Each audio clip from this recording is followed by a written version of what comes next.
ক্রিকেটের ইতিহাসে সবচেয়ে গুরুত্বপূর্ণ সরঞ্জামগুলোর একটি হলো ব্যাট। সময়ের সঙ্গে সঙ্গে ব্যাটের গঠন, আকার ও প্রযুক্তিতে এসছে ব্যাপক পরিবর্তন। শুরুটা হয়েছিল 1700 শতকে। তখন ব্যাট ছিল অনেকটা হকি স্টিকের মতো বাঁকানো, কারণ তখন বল মাটিতে গড়াতো বেশি। 1800 শতকে ক্রিকেটের নিয়ম বদলাতে শুরু করলে ব্যাটও হয়ে ওঠে সোজা ও চ্যাপ্টা। ইংল্যান্ডে তৈরি হতে থাকে কাঠের ব্যাট, যেখানে মূল উপাদান হিসেবে ব্যবহার করা হয় উইলো কাঠ, বিশেষ করে ইংলিশ উইলো, যা আজও আন্তর্জাতিক ক্রিকেটের সবচেয়ে জনপ্রিয়। সময় গড়ানোর সঙ্গে সঙ্গে ব্যাটের ওজন কমেছে, কিন্তু বেড়েছে শক্তি ও ভারসাম্য। 1970-80 দশকে ব্যাটের ব্লেড মোটা হতে শুরু করলে বাড়তে থাকে ছক্কার সংখ্যা। ওয়ানডে ক্রিকেটের জনপ্রিয়তা ব্যাটের নকশায় নতুন মাত্রা যোগ করে।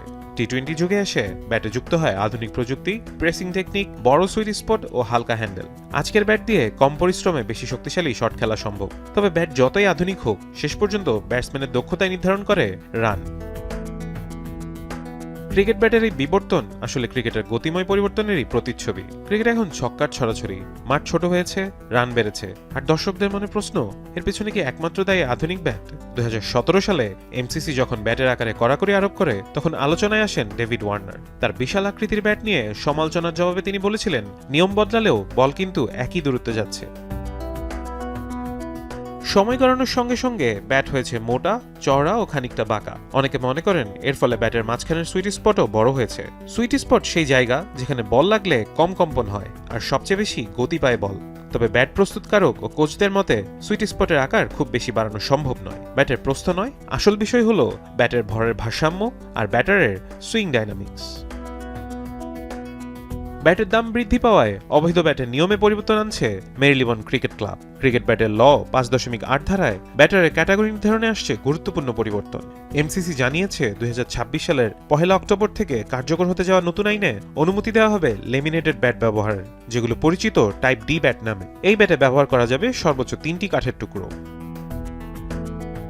এর আগে শুধু জুনিয়র ক্রিকেটেই বৈধ ছিল এই ধরনের ব্যাট, কিন্তু ইংলিশ উইলোর সংকট এবং বাড়তি ব্যাটের দামের কারণে এবার ওপেন এজ রিক্রিয়েশনাল ক্রিকেটেও অনুমতি মিলছে এই ধরনের ব্যাটের। এমসিসির ল ম্যানেজার ফ্রেজার স্টুয়ার্ট বলেন, এই ব্যাটের পারফরমেন্স সুবিধা খুবই সামান্য, কিন্তু খরচ কমাতে এটি বড় ভূমিকা রাখবে। বর্তমানে ইংলিশ উইলোর অভাবে বিশ্বজুড়ে ব্যাটের দাম বেড়েছে 3 গুণ পর্যন্ত। দক্ষিণ এশিয়ায় চাহিদা বেড়ে যাওয়ায় অনেকটা ব্যাটের দাম পৌঁছেছে 1000 পাউন্ডের কাছাকাছি। গবেষণায় দেখা গেছে, ব্যাট যত বড়ই হোক, ব্যাটারের পারফরমেন্সের উপর তার প্রভাব খুব সীমিত। বরং ব্যাট বেশি ভারী বা অতিরিক্ত হালকা হলে শটের নিয়ন্ত্রণ কমে যেতে পারে। মজার বিষয় হলো, ব্যাটের আকারের সীমা আরোপের পরই ক্রিকেটে ছয়ের হার আরও বেড়েছে, যা প্রমাণ করে বড় ব্যাট মানেই বেশি বাউন্ডারি। এই ধারণা পুরোপুরি মিথ। বিশেষজ্ঞদের মতে বড় ব্যাট ব্যাটারদেরকে দেয় শুধু মানসিক আত্মবিশ্বাস, কিন্তু বাউন্ডারি নির্ভর করে ব্যাটারের শক্তি, টাইমিং আর অনুশীলনের উপরে। সব মিলিয়ে বলা যায়, ক্রিকেটের ছক্কার আসল রহস্য লুকিয়ে নেই ব্যাটের আকারে, বরং লুকিয়ে আছে ব্যাটারের দক্ষতায়। ক্রিকেটের ভারসাম্য বজায় রেখে খেলাটিকে সবার কাছে সহজলভ্য করাই এমসিসির পরিবর্তনের মূল লক্ষ্য। ফারহান ইহসান, এখন।